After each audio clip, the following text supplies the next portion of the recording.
Saudara-saudariku yang terkasih dalam Tuhan Yesus Kristus, salam damai sejahtera, berkah dalam Horas. Kita berjumpa untuk belajar Alkitab bersama.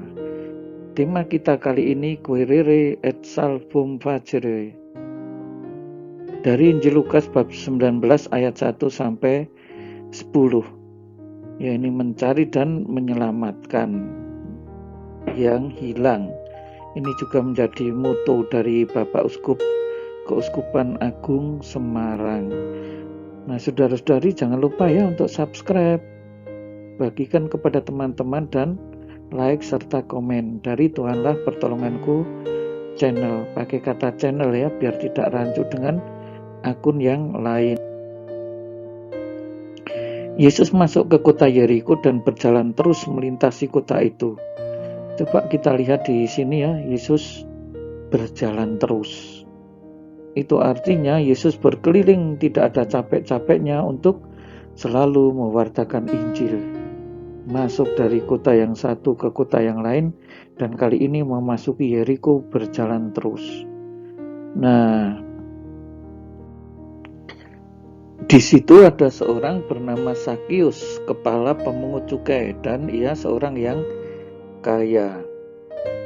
Ya, kita mengenal Matius, salah satu murid Yesus ya, itu pegawai cukai atau sebagai pemungut cukai. Ini disebutkan kepala pemungut cukai, dan ia seorang yang kaya. Jadi orang ini sangat terkenal ya, pemungut cukai aja biasanya sudah sangat dikenal. Karena apa ya, dia berkeliling memungut pajak atau menerima setoran pajak, ya, tetapi kemudian pajak itu disetorkan kepada penjajah atau kekaisaran Romawi. Dan seringkali para pemungut cukai juga menetapkan jumlah pajak yang sedikit lebih tinggi untuk keperluan dirinya. Maka tidak mengherankan kalau para pemungut cukai ini dibenci oleh orang-orang sebangsanya dan dianggap sebagai orang yang berdosa. Ia berusaha untuk melihat orang apakah Yesus itu, tetapi ia tidak berhasil karena orang banyak sebab badannya pendek. Ada sesuatu yang menarik di sini. Ya, dia seorang kepala pemungut cukai, itu artinya punya jabatan. Ya. Dari segi materi juga tidak kurang, yaitu ia orang kaya. Ya. Jabatan ada, kekayaan ada, tetapi secara fisik ya ada kekurangannya, badannya pendek. Nah, ini kita milih mana ya?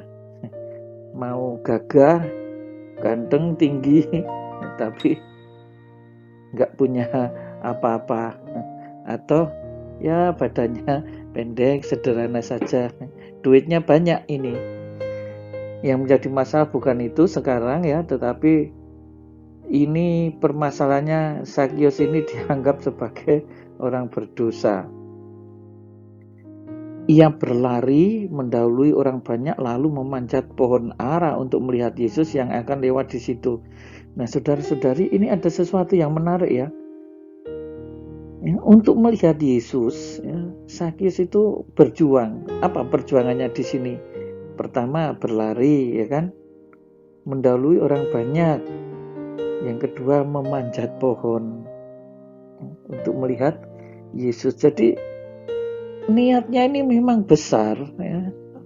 Rupa-rupanya Sakius sangat ngefans sama Yesus. Ya bagaimana nggak ngefans ya? Yesus bisa membuat begitu banyak mujizat. Mungkin selama ini Sakius sudah mendengar berita-berita tentang Yesus ya, tetapi dia ingin melihat sendiri peristiwa mujizat itu barangkali, atau sekurang-kurangnya melihat orang apakah atau Yesus itu, seperti apa orangnya, kok luar biasa. Nah, ini ada kesempatan ketika Yesus mau lewat di situ.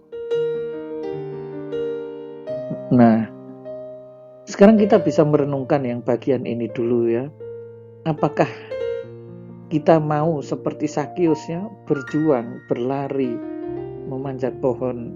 Ya, kita bukan berjuang berlari memanjat pohon ya, tetapi maksud saya saat kita mau berjumpa dengan Yesus itu mau ada usaha enggak?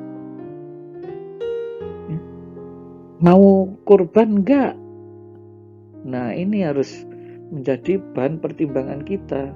Seringkali kita mengatakan ingin berjumpa dengan Yesus, tetapi harus berjalan ke gereja kena hujan sedikit aja sudah enggak berani. Kalahlah kita sama Sakius ini.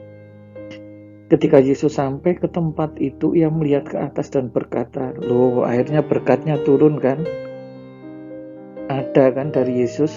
Ya kenapa? Ya sudah berjuang. Ia sudah berkorban, lari, panjat pohon. Sekarang gantian Yesus justru mendatangi dia. Ini kan berkat yang luar biasa. Seorang yang ngefans ingin melihat sekarang malah didatangi oleh si tokoh itu. Yesus berkata, Sakius, ayo segeralah turun. Loh, sampai di titik ini saja betapa bahagianya ya kalau misalnya orang yang ngefans sama Yesus kok disapa seperti itu. Terlebih lagi kata-kata berikutnya, hari ini aku harus menumpang di rumahmu. Ini kan sebuah penawaran yang luar biasa. Lalu Sakius segera turun dan menerima Yesus dengan sukacita. Ya jelas sukacita lah, segera turun. Semangat sekali Sakius. Tetapi semua orang yang melihat hal itu bersungut-sungut, katanya ia menumpang di rumah orang berdosa. Nah, saudara-saudari yang terkasih, seringkali kita juga mengalami seperti itu. Ada rasa iri, ada rasa nggak suka ketika orang mendapat berkat. Ketika orang tiba-tiba yang dianggap oleh kita sebagai orang yang ditolak, kok sekarang dia diterima. Ya boleh dikatakan Sakius ini kan orang yang ditolak, orang yang terbuang, orang yang tersingkir di masyarakat karena dianggap orang berdosa dan orang-orang lain menjauhi. Bahkan untuk makan bersama saja orang tidak mau. Nah, kali ini yang ke situ justru Yesus. Ia menumpang di rumah orang berdosa. Tidak hanya makan, tetapi menumpang di rumah orang berdosa. Enak sekali ya orang mengadili orang lain seperti itu. Apakah orang-orang yang mengatakan seperti ini tidak punya dosa? Mengatakan ia menumpang di rumah orang berdosa. Tetapi Sakius berdiri dan berkata, Tuhan, setengah dari milikku akan kuberikan kepada orang miskin, dan sekiranya ada sesuatu yang kuperas akan kukembalikan 4 kali lipat. Perjumpaan dengan Yesus membawa pertobatan. Pertobatan pertama, setengah dari miliknya akan diberikan kepada siapa? Orang miskin. Jadi Sakius ini ternyata mempunyai perhatian kepada orang miskin. Sakius mempunyai perhatian kepada orang kecil. Nah, sudahkah kita mempunyai sikap mental seperti Sakius ini? Ketika kita berjumpa dengan Yesus, kita bertobat dan kemudian memberi perhatian kepada orang yang kecil, lemah, miskin, dan tersingkir. Bahkan niat berikutnya, sampai ada yang kuperas akan kukembalikan 4 kali lipat. Jadi luar biasa ya niat Sakius ini. Kata Yesus, hari ini telah terjadi keselamatan kepada rumah ini karena orang ini pun anak Abraham. Disebut hari ini telah terjadi keselamatan. Jadi keselamatan itu ya seperti apa? Ya seperti itu tadi ya. Dari Sakius, orang berdosa, diterima oleh Yesus. Dia kemudian memberikan balasan kasih yang telah diterimanya itu untuk memberi kepada orang kecil. Itulah keselamatan. Orang ini pun anak Abraham. Sebab anak manusia datang untuk mencari dan menyelamatkan yang hilang. Ya, ini kalau diterjemahkan Querere et salvum facere. Jadi kedatangan Tuhan Yesus ini memang untuk mencari dan menyelamatkan yang hilang. Sakius yang tertolak, Sakius yang sudah dibuang orang sebangsanya, sekarang diterima oleh Yesus. Disitulah keselamatan itu terjadi. Nah, saudara-saudari yang terkasih dalam Tuhan Yesus Kristus, ya, kiranya Tuhan Yesus juga mencari kita. Tuhan Yesus mencari Anda. Apakah kita bersemangat seperti Sakius?